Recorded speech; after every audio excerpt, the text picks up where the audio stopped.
Kisah akan berfokus pada dua anggota gangster Filipina dan satu orang pria yang mereka baru saja berhasil meringkusnya. Bahkan dengan gestur yang sedikit meremehkan, mereka sempat mengkonfirmasi keberhasilan tersebut kepada kedua gangster yang akan datang sebentar lagi. Sebelum akhirnya mereka pun sadar bahwa mengusik kehidupan pria ini adalah sebuah kesalahan yang sangat besar.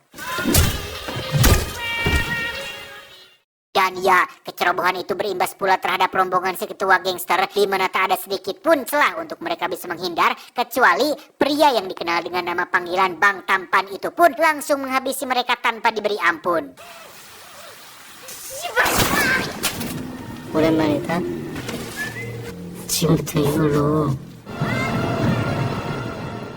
Adegan beralih ke sebuah arena tinju ilegal dan kita pun diperkenalkan pada seorang anak muda berdarah campuran Korea Filipina bernama Marco. Ini orangnya yang dengan terpaksa ia mengambil resiko kehidupan cadas sekaligus menggantungkan nasibnya dari hasil bermain tinju.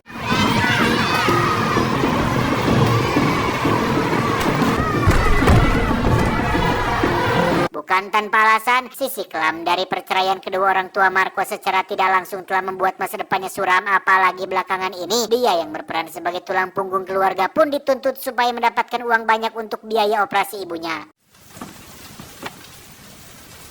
Memang.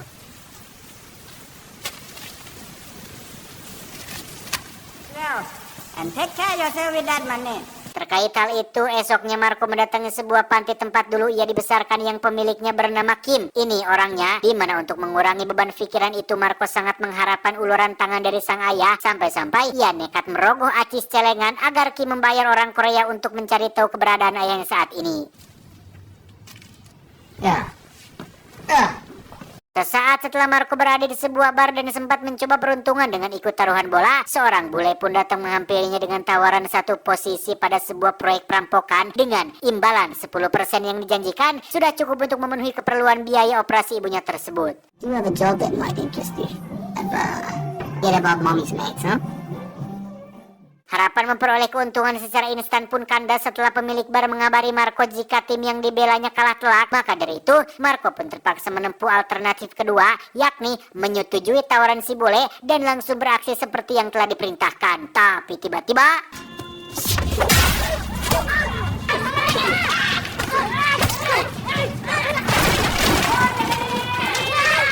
di saat posisi Marco benar-benar terdesak, dia lantas menodongkan pistol yang tadi si bule berikan. Tapi setelah mengetahui jika magazin pistol itu tidak ada pelurunya, di situ pula Marco memastikan jika misi ini ternyata hanya sebuah jebakan. Beruntung, Marco masih ditangtayungin berkat kepedulian seorang gadis Korea yang nyaris saja menabraknya.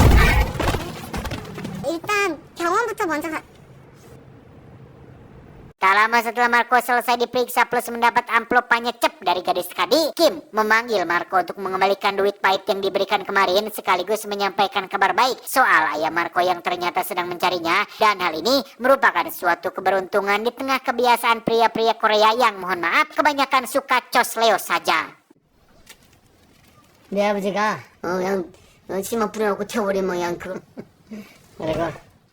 Singkat cerita, seorang pengacara yang mewakili ayah Marco pun datang. Diketahui jika sang ayah merupakan seorang pengusaha paling sukses di Korea. Namun karena kondisinya sekarang sedang sakit berat, maka saat itu pun Marco diminta bersiap-siap untuk pergi ke sana atas jaminan bahwa semua ini adalah demi kesehatan ibunya juga. 안 되는 게 없다니까. 바로 해결해 주실 거야.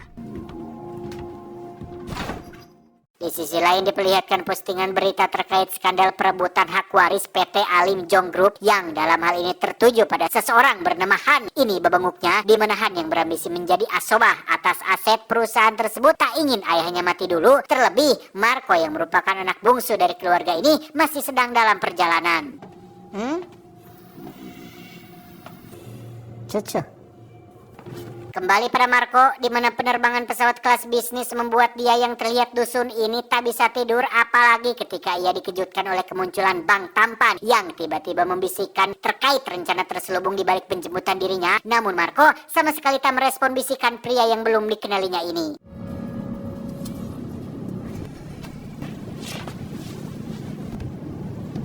Setibanya di bandara, sekelompok pria langsung menjemput kedatangan rombongan pak pengacara yang lantas membawa Marco pergi. Namun di situ lagi-lagi terlihat penampakan Bang Tampan yang sampai sejauh ini masih belum diketahui apa misi yang sedang dijalankannya. Ketika pagi masih cerang cantihang, Han yang lelagetnya semakin mirip kepala gangster ini terlihat sudah berada di sebuah sampalan pinggir hutan di mana bermula dari pemberitaan yang dinilai telah menyudutkan dirinya tersebut, maka dua karyawan perusahaan yang divonis terlibat pun dihukumnya dengan begitu kejam dan brutal. Di saat yang sama, mobil pak pengacara masih dalam perjalanan dan akan segera sampai di tempat tujuan. Namun tanpa diduga, mereka tiba-tiba mendapat kejutan dari pengendara lain yang ternyata adalah Bang Tampan yang baru dianggap sebagai ancaman serius ketika dia perlahan mulai menodongkan senjatanya dan... Ya, semua yang berada di dalam mobil terluka parah akibat benturan keras. Bahkan satu persatu dari mereka pun lantas dihabisi kecuali Marco. Jadi wajar saja jika info terkait situasi ini telah membuat Han naik pitam. Apalagi ketika si Tampan berani-beraninya menggertak dia dengan meminta uang 10 juta dolar sebagai tebusan.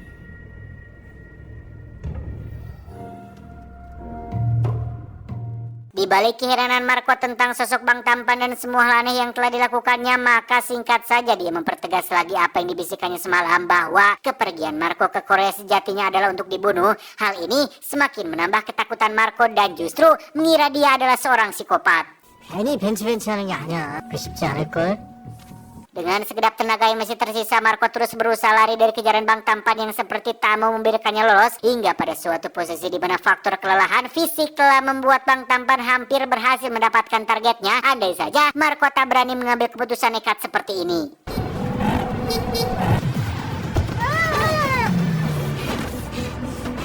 Dan ya, pada akhirnya Bang Tampan memilih untuk menghentikan dulu pengejaran tersebut hanya karena tak ingin gerimis hujan yang turun kala itu kemudian merusak penampilan dan reputasi dia sebagai seorang profesional.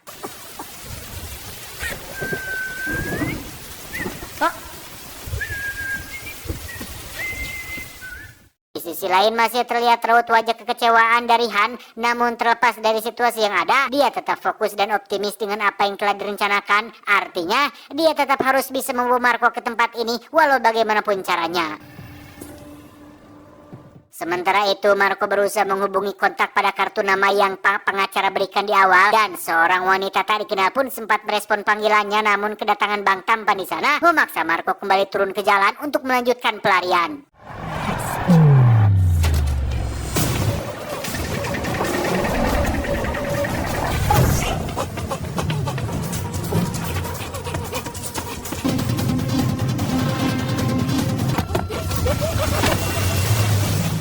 Pergerakan Marco saat ini bisa dibilang cukup merepotkan, terlebih lagi ketika ia sempat mendaratkan sebuah pukulan tinju di nuba bangus Bang Tampan sebelum akhirnya ia berhasil dibawa pergi oleh wanita yang tadi mengangkat teleponnya, di mana wanita tersebut ternyata adalah si gadis Korea bernama Lee Sung yang dulu pernah menyelamatkannya juga.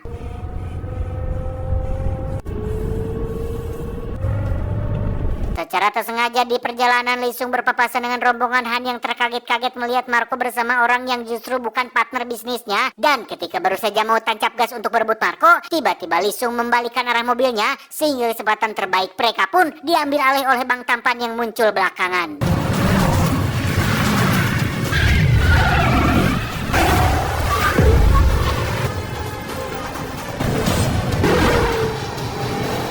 Yang tercepat tidak selalu menjamin untuk hasil yang tepat. Hal itu terbukti ketika sedikit kecerobohan yang Bang Tampan lakukan hampir berbuah malapetaka besar, yang dengan ini setidaknya Lee Sung bisa membelokkan arah mobilnya ke dalam hutan, sekaligus dijadikan momen untuk membeberkan tujuan misinya kepada Marco.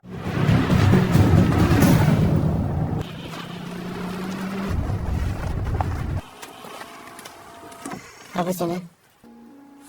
심장이 안 좋다지 않아? 대학도 여러 개 있고 큰 병원도 엄청 많아. 그냥 딱 여기까지 왔으면 너도 참 행운아. Sampai di sini baru dipahami bahwa demi menjadi pewaris tunggal aset perusahaan PT Alim Zong Group, Han sampai begitu tega berencana untuk mentransplantasi jantung ayah dengan cara mengorbankan adiknya sendiri hanya karena Marco seorang kopino atau blastran Korea Filipina yang tak berguna. 그래서 네가 필요한 거야. 이제 좀 이해가 돼. 네 아버지랑 형은 지금 Adapun peran Lee Sung tak lain adalah seorang pembunuh bayaran dari pihak lain, di mana Marco juga ternyata sedang mencari target pembunuhan oleh adik tiri Han bernama Ga Yung. Ini orangnya yang di saat Lee Sung hendak menjalankan tugas tersebut tiba-tiba digagalkan oleh kedatangan Bang Tampan yang bahkan berhasil membunuhnya pada saat itu juga.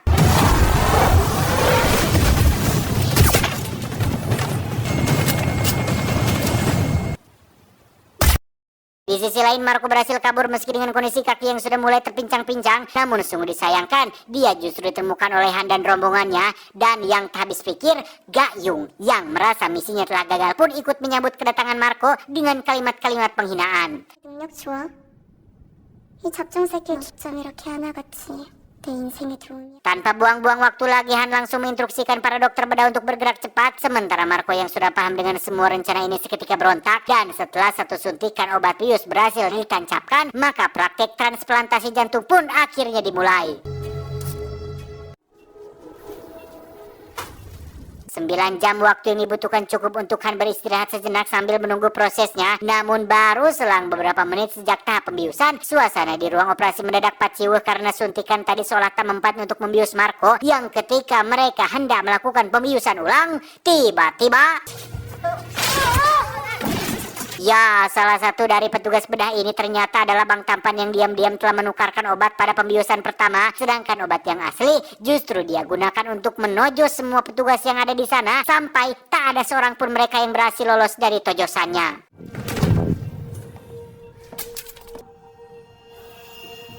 Sesaat setelah Marco sudah kembali siuman, dia berusaha meyakinkan bahwa sosok aki-aki yang terbaring di sampingnya ini adalah ayahnya. Sebab andai pun benar dia orangnya, tentu akan lebih peduli dan kasih sayang. Bahkan mustahil sampai repot-repot mencari Marco jika hanya untuk dikorbankan.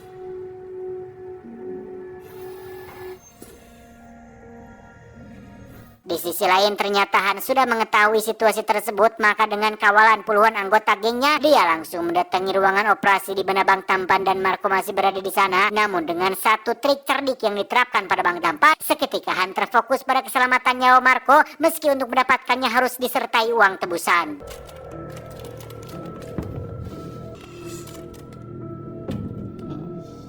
Intinya, Han tak punya pilihan lain kecuali harus mentransfer uang 10 juta dolar tersebut ke rekening yang Marco tunjukkan. Namun di saat transaksi hendak dilakukan, dari sisi lain terlihat Gayung yang akhirnya memilih untuk mengeksekusi Marco dengan tangannya sendiri. Dan inilah yang terjadi.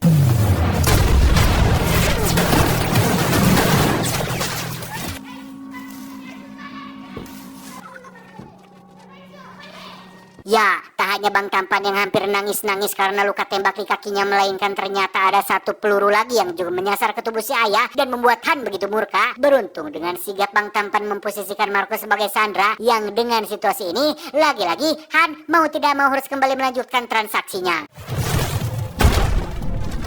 진짜 총질한 건 니들이다, 내가 아니라.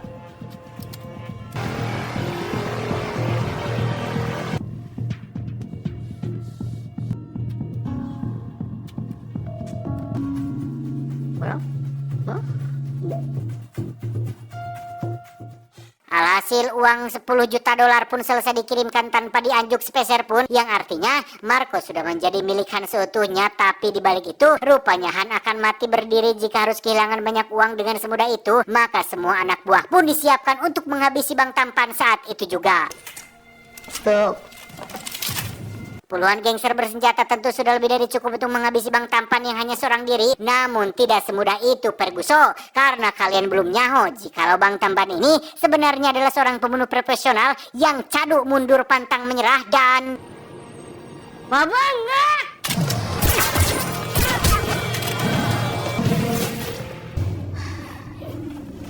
Setelah Han berikut sejumlah anggota gengnya berhasil dibantai habis-habisan, Bang Tampan lantas mengajak Marco segera pergi meninggalkan tempat tersebut. Tetapi rupa-rupanya di sana masih tersisa Gayung dengan sifatnya yang bantangul alias keras bapatok, sehingga Bang Tampan pun akhirnya menjelaskan bahwa Marco sama sekali tidak ada kaitannya dengan konflik internal keluarga Gayung. 네 아버지 재산은 이제 다 네 거라고. 티가 많이 나? Nah, sebenarnya yang tahu masalah ini hanya Lisung dan Bang Tampan saja, di mana konon mereka telah dibayar mahal demi mendapatkan seorang remaja untuk transplantasi jantung tersebut. Yang dalam hal ini Bang Tampan meminta bantuan Kim, dan Kim memilih Marco karena selain berlatar belakang seorang kopino, Marco juga dianggap yang paling cerdas dan tahan banting. Penjelasan ini yakin membuat Marco sangat-sangat kecewa. Bagaimana tidak, dia yang bisa dibilang masih lehoan atau ingusan, tahu-taunya telah melibatkan pada sebuah proyek beresiko tinggi. Namun di sisi lain, ternyata 10 juta dolar tersebut secara diam-diam telah digunakan Kim untuk merenovasi panti asuhannya sekaligus membiayai operasi ibunya Marco. Singkat cerita, mereka pun sudah kembali ke Filipina. Di sela-sela waktu sambil menunggu proses pemulihan sang ibu pasca operasi, Marco sempat ditawari Bang Tampan untuk mencari sosok ayah Koreanya yang asli. Namun dengan tegas, Marco pun menjawab bahwa kali ini dia sudah cukup trauma dan tak mau mendengar tentang sosok itu lagi. 야, 나 지금 시간이 별로 없어.